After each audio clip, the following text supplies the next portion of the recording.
नमस्कार, मैं अशोक प्रियदर्शी आज बिहार के नवादा जिले के सीतामढ़ी मंदिर परिसर में हूँ। यहाँ पर 3 महापुरुषों की मूर्तियाँ लगी हैं। इनका नाम है इतवा रजवार, जवाहिर रजवार और फतेह रजवार। ये तीनों महापुरुषों के नाम गुमनाम रहे हैं। हम आज इन तीनों महापुरुषों के बारे में बताने वाले हैं। 1857 के प्रथम स्वतंत्रता आंदोलन में सिर्फ राजे, नवाब और जमींदार नहीं थे जिनके सामने अपने छोटे बड़े राज्यों और जमींदारियों को अंग्रेजों से बचाने की चुनौती थी। उस दौर में अनगिनत ऐसे योद्धा रहे थे जिनके पास न तो कोई रियासत थी और न कोई संपत्ति। फिर भी उनके आत्म बलिदान के पीछे देश के लिए मर मिटने के जज्बे के सिवा कुछ नहीं था। ऐसे ही योद्धाओं में बिहार के इतवा रजवार, जवाहिर रजवार और फतेह उर्फ कारू रजवार थे, जो अंग्रेजों की गलत नीतियों और क्रूर व्यवस्था के खिलाफ विद्रोह का रास्ता अख्तियार किया था। वैसे तो विद्रोह का तात्कालिक वजह सिपाही विद्रोह माना जाता है, लेकिन अंग्रेजों के प्रति आक्रोश की कई और वजहें थी। ईस्ट इंडिया कंपनी की गलत नीतियों से किसानों, मजदूरों और गरीबों की हालत भी दयनीय होती जा रही थी। ऐसे में अंग्रेजी व्यवस्था के खिलाफ जब विद्रोह शुरू हुआ, तब यह देशव्यापी स्वरूप अख्तियार कर लिया। इससे बिहार अछूता नहीं रहा। मगध, खासकर नवादा के इलाके में इतवा, जवाहिर और फतेह रजवार आंदोलन में सक्रिय हो गए।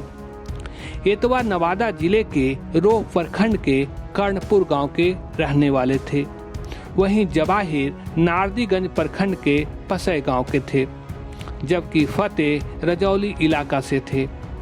लेकिन देश ऐसे गुमनाम नायकों के बलिदान को विस्मृत कर दिया। आइए जानते हैं सामाजिक कार्यकर्ता नीरज भारसिप से। प्रथम स्वतंत्रता आंदोलन के दौरान जवाहिर रजवार, इतवा रजवार और फतेह रजवार के नेतृत्व में बागियों का फौज दो मोर्चे पे लड़ रही थी। एक तरफ ब्रिटिश हुकूमत के खिलाफ तो दूसरी तरफ जमींदारों द्वारा स्थापित कम्युनिटी प्रथा के खिलाफ। गुरिल्लावार में माहिर रजवार विद्रोहियों ने गया, नवादा, हजारीबाग के पहाड़ियों को अपना शरण स्थली बनाकर अंग्रेजों को कड़ी चुनौती दी थी। उन्हें जब भी मौका मिलता वे पहाड़ियों से निकलकर अंग्रेजों और उनके कारिंदों पर हमला करने से तथा उनके संपत्तियों को लूटने से नहीं चूकते थे। इनके बारे में अगर कहा जाए तो 1857 का प्रथम स्वतंत्रता आंदोलन जो शुरू हुई थी, वो पूरे देश में 1 साल के बाद कमजोर पड़ने लगी थी। लेकिन इन तीनों महापुरुषों के संघर्ष के कारण इस इलाके में करीब 10 सालों तक यह संघर्ष चला था। विद्रोह के दौरान नवादा और आसपास के इलाके में अनेक लोग सक्रिय थे। इस इलाके में विद्रोही इतने प्रभावशाली हो गए थे कि भागलपुर से विद्रोहियों के 5वीं अनियमित घुड़सवार सेना आने वाली थी, लेकिन इसके पहले ही स्थानीय विद्रोही इलाके में अपना कब्जा जमा लिया था। विद्रोहियों के डर से अंग्रेज अधिकारी और पुलिस पदाधिकारी भाग गए थे।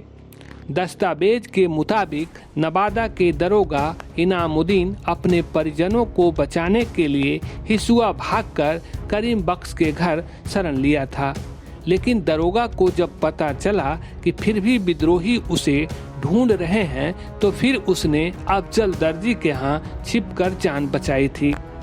दरोगा तब तक छिपा रहा जब तक विद्रोही गया की ओर नहीं चले गए। फतेहपुर थाना के मुहर्रिर और दरोगा भी जान बचाने के लिए भाग गए थे। लेकिन इस घटना के बाद अंग्रेजों की क्रूरता और बढ़ गई। बड़े विद्रोही मेहदी अली खां और हुसैन बख्श खां को एक मुठभेड़ में मार दिया। एक बड़े आंदोलनकारी हैदर अली खां को फांसी पर चढ़ा दिया। दर्जनों विद्रोहियों को कठोर सजाएं दे दी गई। लेकिन इतनी क्रूरता के बाद भी विद्रोह नहीं थमी।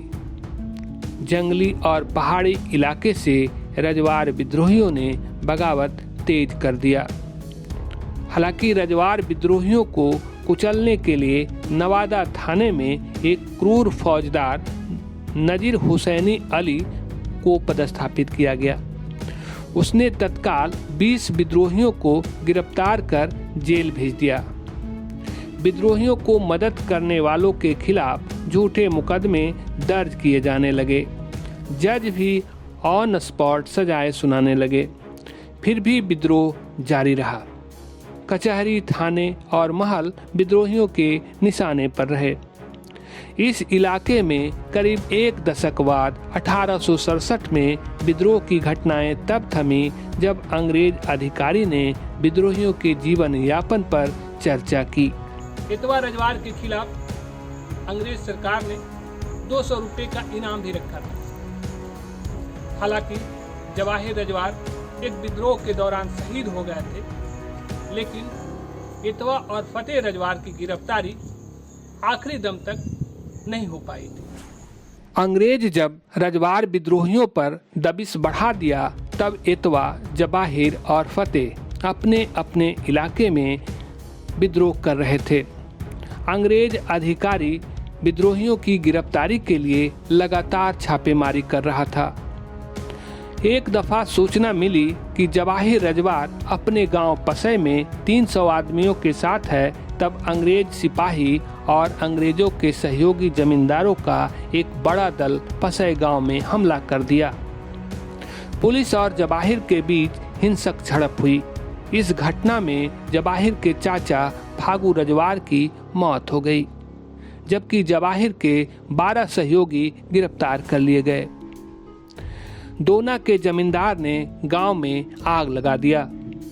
इस घटना की प्रतिक्रिया में अगले ही दिन 28 सितंबर 1857 की रात्रि में जवाहिर रजवार विद्रोहियों के एक बड़े समूह के साथ दोना के जमींदार के घर पर हमला कर दिया। लेकिन इस घटना में जवाहिर अपने 5 साथियों के साथ शहीद हो गए। जवाहिर की मौत के बाद विद्रोह नहीं थमी।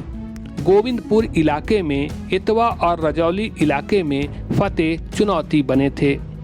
विद्रोहियों को कुचलने के लिए गोविंदपुर के बक्सोती में कैंप स्थापित किया गया। इतवा की गिरफ्तारी के कई प्रयास किए गए, लेकिन विफलता हाथ लगी। कर्णपुर, ताजपुर, मरुई जैसे दर्जनों गांव को आग के हवाले किया गया। इतवा के गांव कर्णपुर को 1 साल में 2 दफा आग लगा दी गई। विद्रोहियों की सूचना नहीं देने की प्रतिक्रिया में अंग्रेज अधिकारी ग्रामीणों पर जुल्म ढाने लगे। सजाएं दी जाने लगी। एक बार सकरी नदी के किनारे इतवा और अंग्रेज सिपाही के बीच भिड़ंत हो गई। फिर भी इतवा बच निकले, लेकिन उनके 10-12 साथी शहीद हो गए थे। 2 घायल साथी गिरफ्तार कर लिए गए। इतवा की गिरफ्तारी के लिए 8 अप्रैल 1863 को नवादा के पहाड़ी इलाके में करीब 10,000 पुलिस, मिलिट्री और जमींदार की फौज जुटी। कौआकोल, बक्सोटी और हजारीबाग की ओर से घेर लिए गए। तब भी इतवा और उनके विद्रोही साथी अंग्रेजों के मंसूबे पर पानी फेर दिया। तब इतवा की गिरफ्तारी के लिए 200 रुपये इनाम की घोषणा की गई थी। दरअसल इतवा को कई जमींदार भी अप्रत्यक्ष रूप से मदद कर रहे थे। गया के मजिस्ट्रेट ने पटना के मजिस्ट्रेट को लिखा कि सेउटर के जमींदार फूल सिंह के दोहरे चरित्र के कारण उनका यह अभियान विफल हो गया। दूसरी तरफ फतेह रजवार रजौली के पठारी और जंगली इलाका में विद्रोहियों का नेतृत्व कर रहे थे। आखिरी दम तक वह भी गिरफ्तार नहीं हो पाए। देखें तो इतवा, जवाहिर और फतेह रजवार के बहादुरी की कहानियों की फेहरिस्त लंबी है। विद्रोहियों को जनमानस का समर्थन नहीं मिले, इसलिए विद्रोह की घटनाएं को अंग्रेज चोरी और डकैती का नाम दे दिया करता था। अंग्रेज अधिकारी की उस गलत नीति का नतीजा रहा कि 160 साल बाद भी ये बहादुर नायक गुमनाम रहे, जबकि उनके विद्रोह की घटनाएं का जिक्र भारतीय इतिहास से अधिक ब्रिटिश दस्तावेज में मिलता है।